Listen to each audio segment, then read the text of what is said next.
Welcome to the flowerschool.com video library. I'm Leanne Kessler, Director of the Floral Design Institute, and today I'm here to share with you a fun Asian-influenced design based upon a Kenzan. The Kenzan, some people call it a pin cushion, is a wonderful alternative to working with floral foam or floral netting and gives you strong mechanics. They come in different sizes, different shapes. To work with them, you want to secure it to the container. My favorite is to use floral clay or cling or stickum, so many different names. Just take an amount, maybe 2 inches, roll it into a long snake, similar to playing with Play-Doh. Circle it around, creating a donut. That way you've got a nice circular piece. Then press that against the base of the Kenzan. Then press that into the dish, and as you push it down, give it a slight twist, and that gives you a very solid suction attachment so it will stay put. Of course, you still need to add water.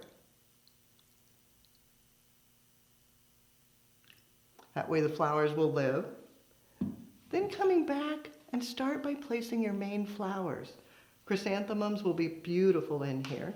Giving it a cut and then placing it directly down into the pins. Now following the Asian, I'm going towards the back and slightly off center, leaning just a bit, bringing in a second bloom, making it a little shorter, coming slightly forward and angling a bit, just anchoring it down into the pins, and then a shortest bloom, giving it a cut, and then bringing it off to the opposite side, also angled, but yet facing outward. As you continue, you can go ahead and place the secondary blooms. The stems might be a little too thin. For those, I oftentimes will take and bundle them together. Pulling off the leaves, don't want those because they're going to mess up the line. And I don't want that. I want a nice sleek placement. Taking the grasses, holding them together in my hand, thinking about the length that I want them to be, then giving them a cut. Then rather than inserting them one at a time, where I may not have control, using corsage tape, just taping the bottom, just at the very base, not covering over the bottom. I still want them to drink, but combining them so that they don't insert separately.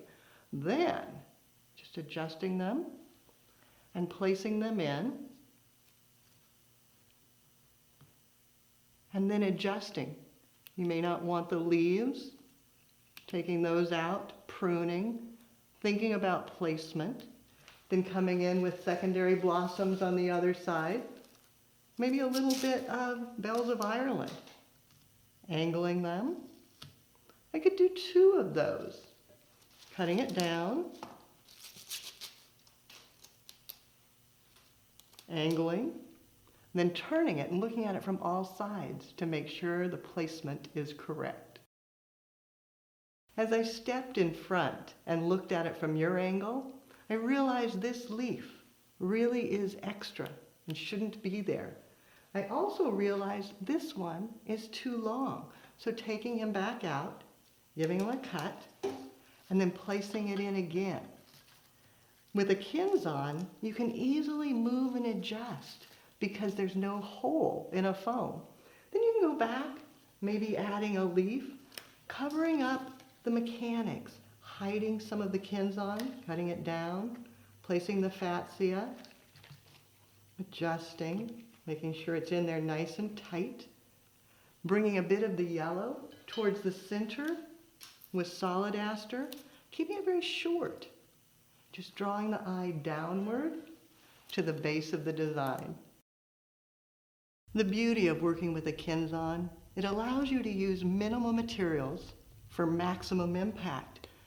Be sure to finish. If you come to the forward, come to the back. Don't let it become one-sided and flat. Definitely has a front, but the back shouldn't be ignored. For more creative inspiration, check out our website at flowerschool.com. If you have questions, you can reach us through there or pick up the telephone at 503-223-8089. Now it's your turn. Find a Kenzan, find your favorite flowers, and create away. Be sure to take a picture and post it on social media. Tag Floral Design Institute. That way we all can see what you create as you do something you love.